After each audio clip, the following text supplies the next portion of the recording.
Good evening, good evening, everyone. I know you can't see me. We are about to go live. I want to give about another 45 seconds or so, give everyone an opportunity to join us so that we can dive into some of the numbers. I hope you all are having a pretty solid wind down Wednesday. It's a little chilly out there, but cold and dry. So we are winning. If you've read the title of this video, you know that even though we are, 24 to 30 hours removed from rain, we are tracking another chance for rain and storms. The first alert weather day was declared actually yesterday at 3 o'clock by my first alert weather team. We upgraded Friday's storms to a first alert weather day status. So let's go ahead and start to get into the information, guys. I know that you are busy, you have lots going on, and you don't really want to hold off too long. Let's take a look at the next 5 days.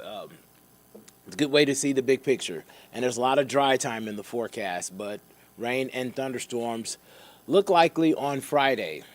Some of those storms will be strong to severe, and we'll get into that. But let's get you through tomorrow, because tomorrow's gorgeous. And I'll be quite frank. Tomorrow is the day that is the best day in the 7-day forecast. Tomorrow is the win. It's going to start off a little chilly, but there's going to be a good mix of sun and clouds, especially if you're in I-20 corridor points to the north. It's going to be gorgeous out there. A few clouds south of the corridor, but expecting more clouds to build in through the overnight.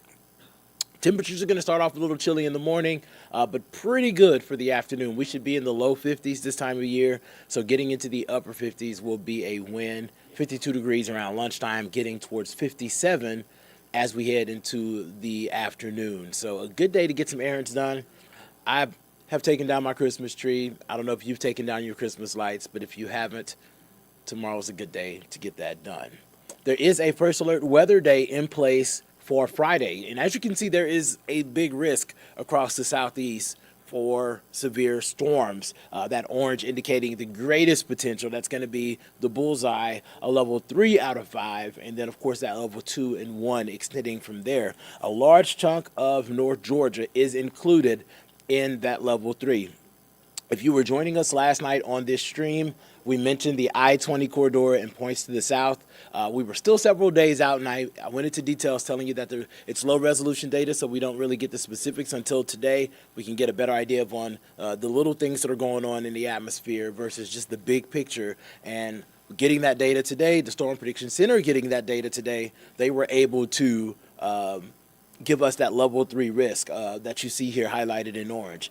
And unfortunately, this is going to be a lot of areas that saw storms a year ago on Friday. I mentioned that our first alert weather team was in Troup and Spalding counties, Pike counties, really just talking to folks that were impacted by those tornadoes last year. And there is a risk. It's not the exact same setup, so not expecting that same result, but there is a risk for there to be some tornadoes in that same region. So reasons for those folks to be dialed in.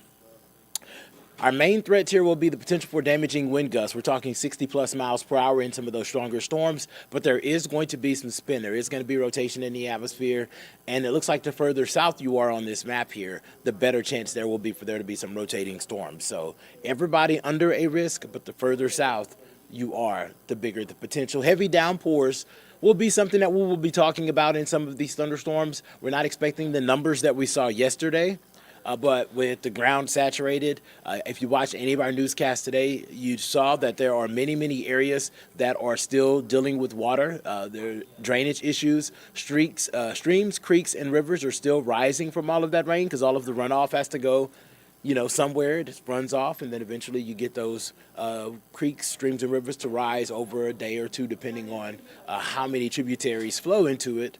And then we're going to be compounding that issue with more rain. So with the potential for a ½ to an 1.5 inches of rain in some spots, we will be watching for the potential for isolated flooding. And then also some of these thunderstorms are going to have some pretty strong updrafts. So we could see some sizable hail in these thunderstorms. So Jason asked a very good question. Will these storms be worse than yesterday? And that's going to really depend on your definition of worse. What we expect will be the potential for there to be some isolated pockets that get severe damage. We don't expect it to be as widespread as what we saw yesterday. Yesterday, we had reports of wind issues from the top of the state all the way to our southernmost communities. We expect these risks to be a little bit more isolated as we head into Friday's forecast. So let's get you through this hour by hour so that you can plan ahead. Feel free to drop down in the comments and give us questions, comments. I can respond to all of that real time. Good evening to all of you that are not joining us on YouTube. I know that there's a lot of folks here, but some of you are watching us on our Atlanta News First Plus, ANF Plus app on your Roku or any of your other streaming devices. So hey to you too. Get on your phone, drop into YouTube if you want to communicate with us. I can answer your questions while you're watching us on TV. So the setup for Friday is going to be different in a lot of ways, right? So part of that it will be is your morning drive will be dry. Yesterday it was worse in the morning. This Friday it's going to be dry in the morning. Temperatures are going to be in the low to mid 40s, so not a bad start to the day. As we head into the afternoon, we're going to start to see a little bit of moisture build in from the south. We actually expect there to be some discrete cells. We do have one thing working in our favor with the earlier cells in the afternoon. It looks like there's going to be a little bit of cooling taking place. Temperatures are going to be in the upper 40s, near 50. You normally want the numbers to be a little bit warmer than that if you want thunderstorms to start to fire up. Good evening, Wesley. Wesley is joining us from Ackworth. So around 12 o'clock, anything that fires up at 12 should be lighter in nature, not quite as intense. The closer we get to about 2, 3, that's where we're really going to be watching, because if you look at this map, there's some locations that are going to get up to 60, other locations that are going to be hovering in the low 50s. The closer you are to that 60, the better chance you're going to have for some of these thunderstorms to be able to tap into some of that energy. So we can see some things start to fire up. Really going to be watching the main line, though, that's going to push in later. Roughly around the evening commute. I'll fast forward this for you because you can see what happens as this front approaches. You're going to have strong southerly flow out ahead of that front, and that's going to shoot temperatures up to near 70 in LaGrange, mid-60s in Atlanta, 68 in Thomaston, and those are going to be the areas that are going to be very buoyant, very energetic. So these thunderstorms here are going to have energy to tap into, so that's where we could see some of these thunderstorms really start to take off and produce some gusty winds.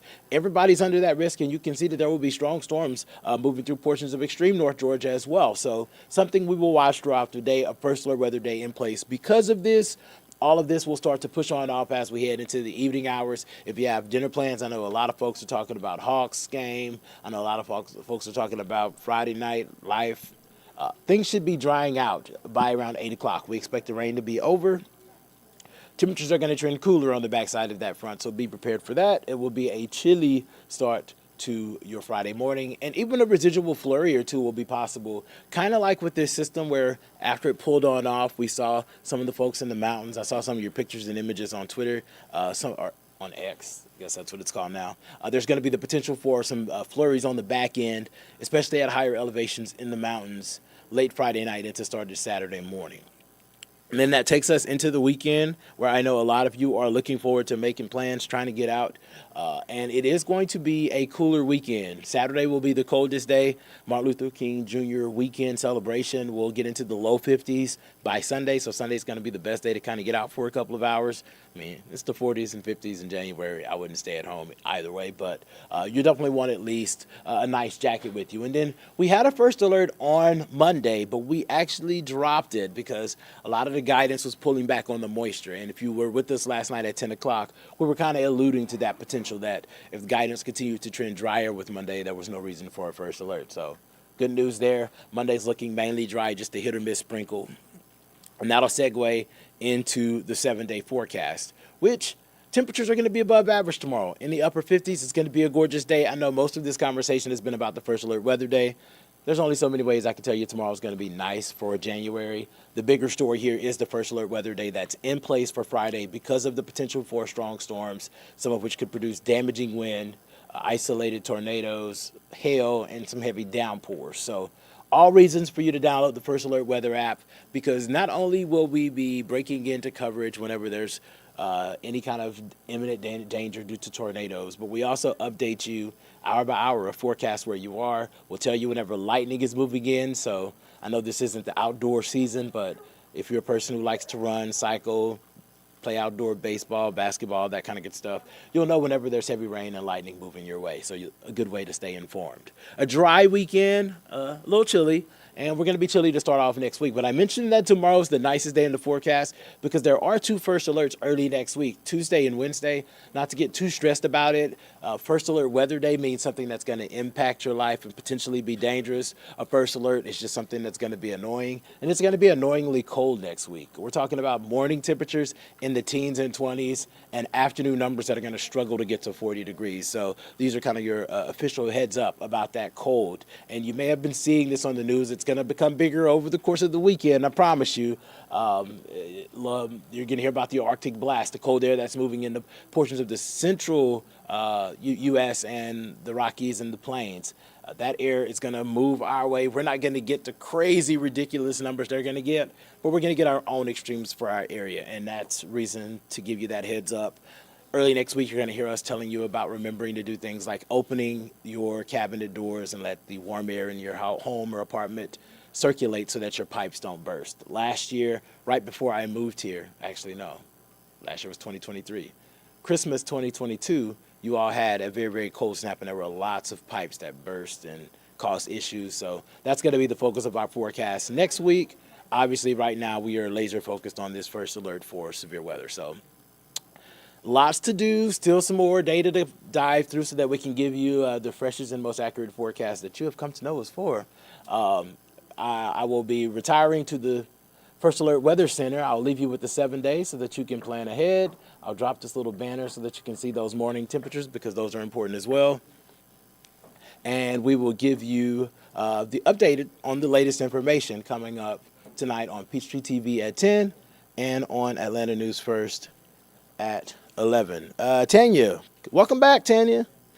Did you hear that wind last night was what was your location? The gusts were crazy depending on where you are. We had some very high wind gusts, especially in the mountains. Closer to the airport, they maxed out in the 40s. But yeah, unfortunately, it definitely caused some power outages. We were tracking those. Things have started to improve for a lot of folks, and we hope that it continues down that pipeline. All right, y'all have a happy Wednesday, and you can catch me on the news at 10. Meteorologist Patrick Pete will be holding down the fort for the last 90 minutes of TV tonight. Or you can catch us tomorrow night on this stream at 8 o'clock. You know the place. You have the app. See you then.